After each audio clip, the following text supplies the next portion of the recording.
বানাবো ইয়াখনি ভেজ পোলাও। তো তার জন্য আমি প্রথমে একটা পাত্রের মধ্যে 2 কাপ জল গরম করে নিচ্ছি। জল গরমের সাথে সাথে আমি দিয়ে দেব একটা মিডিয়াম সাইজের পেঁয়াজ, 6 থেকে 7 কোয়া রসুন, 1.5 ইঞ্চি মতন আদা, কিছুটা ধনে পাতা আর 3-4টে কাঁচা লঙ্কা। এগুলোকে দিয়ে ফোটার আগে আরও কিছু স্পাইসেস আমি অ্যাড করব। তার মধ্যে তেজপাতা রয়েছে, এই তেজপাতা ছাড়া রয়েছে কাবাব চিনি বা অল স্পাইসেস, একটা বড় এলাচ, জয়িত্রী বা মেস, স্টার আনিস, 3 থেকে 4টে ছোটো এলাচ, অল্প অল্প করে ধনের আর জিরে, আর একখানা দালচিনি। এইগুলোকেও কিন্তু এর মধ্যে আমি দিয়ে দেব। দিয়ে এবার একটু নেড়ে ফুটতে দেব 10 থেকে 15 মিনিটের জন্য। 10 থেকে 15 মিনিট ফোটার পর এটার থেকে যে জলটা বেরোবে সেই জলটাকে আমি আলাদা করে ঠান্ডা করে নেব। অন্যদিকে আমি এখানে যেই কাপটা দিয়ে জলটা দিলাম সেই কাপের 1.5 কাপ এখানে চাল অ্যাড করেছি। এবার এটার মধ্যে জলটাকে দিয়ে খুব ভালো করে কচলে কচলে 3 থেকে 4 বার ধুয়ে নেব। ধুয়ে নেওয়ার পরে জলটা যখন একেবারে ট্রান্সপারেন্ট হয়ে যাবে তখন আমি এটাকে আধ ঘন্টার জন্য ভিজিয়ে রেখে দেব।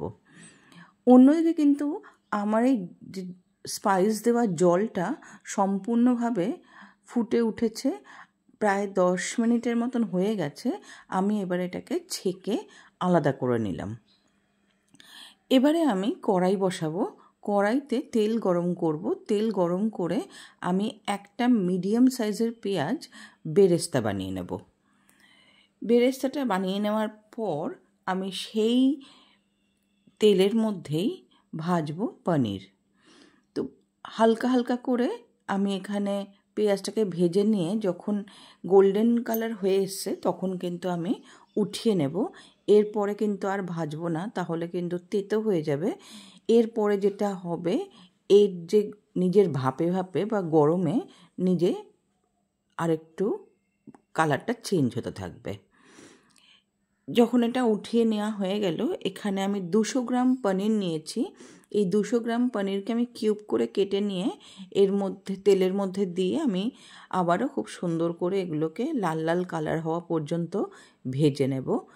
যখন লাল কালার ধরে যাবে তখন আমি এই পনিরগুলোকে উঠিয়ে নেব। তোমরা হয়তো এই শীতকালে অনেক সময় ভেজ পোলাও খেয়ে থাকো। একবার এইভাবে বানিয়ে দেখো, খেতে কিন্তু খুব সুন্দর হয়। যারা যারা পোলাও খেতে ভালোবাসো বিভিন্ন টাইপের, তারা কিন্তু অবশ্যই এই পোলাওটা ট্রাই করো। এবারে আরেকটু তেল অ্যাড করে দিচ্ছি কড়াইতে। তার মধ্যে আমি ডুমো করে রাখা আলু দিয়ে এবারে একটুখানি হালকা নাড়াচাড়া করে নেব। এখানে কিন্তু কোনো কালার ধরার বা কোনো ডিপ ফ্রাই করার দরকার নেই। আলুটা 2 থেকে 3 মিনিট ভাজা হয়ে গেলে পরে আমি ছোট ছোট করে কেটে রাখা ফুলকপি দিয়ে 2-3 মিনিট ভেজে নিয়েছিলাম। তারপরে গাজরটাকে আর বিনসটাকেও দিয়ে দিলাম। গাজরও কিন্তু আমি হাফ ডাইস করে নিয়েছিলাম। এরপরে এখানে 100 থেকে 150 মতন মটরশুঁটি আছে, সেটাকেও দিয়ে আমি এবারে এটাকে খুব ভালো করে নাড়াচাড়া করে নিচ্ছি। হালকা ভাজা হয়ে গেলে পরে এর মধ্যে আমি আদা, রসুন আর কাঁচা লঙ্কার পেস্ট অ্যাড করে খুব ভালো করে মেশাতে থাকবো সবজিগুলোর সাথে যতক্ষণ না আদা রসুনের কাঁচা গন্ধটা চলে যাচ্ছে। তারই মাঝখানে আমি অ্যাড করে দেবো স্বাদ মতো নুন। এখানে এই সবজির পরিমাণে আমি নুনটাকে অ্যাড করছি।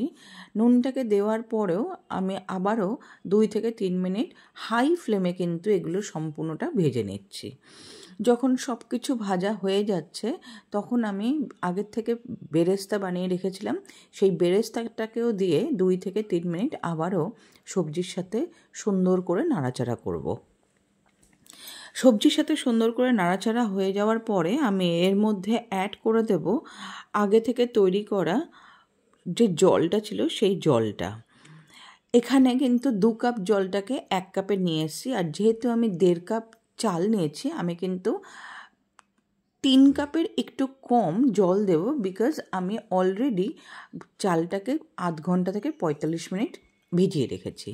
যদি তোমরা সঙ্গে সঙ্গে করো তাহলে কিন্তু 3 কাপ মানে যা চাল নেবে তার ডাবল জল দেবে। আমি যেহেতু আধ ঘন্টা ভিজিয়ে রেখেছিলাম চালটাকে, সেই জন্য আমি অল্প একটু কম জল দিয়েছি। এবারে আমি চালটা দেওয়ার আগে স্বাদ মতো নুনটা অ্যাড করে নিয়েছি। নুনের পরিমাণটা অ্যাড করার যখন করবে তখন কিন্তু অবশ্যই দেখে নেবে জলটা যাতে নোনতা হয়, তাহলেই কিন্তু চালটা দেওয়ার পরে জলটা যখন সম্পূর্ণ চাল টেনে নেবে একদম পারফেক্টলি নুনটা হবে। এটাকে দেওয়ার পরে আমি যখন ঢাকা দিয়ে দিয়েছিলাম 10 মিনিটের জন্য, চালটা ভেসে উঠেছে, তখন কিন্তু আমি এটার মধ্যে পনির অ্যাড করে হালকা হাতে একটু নেড়ে দেব। নেড়ে দেওয়ার পরে এবারে আমি দমে দেব এখানে এইটাকে 10 থেকে 15 মিনিটের জন্য।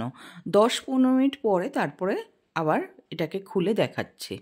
10-15 মিনিট পর যখন আমি ফাইনাল দেখাচ্ছি, দেখো পুরো চালটা সুন্দর করে সেদ্ধ হয়ে গেছে আর ঝরঝরেও হয়েছে।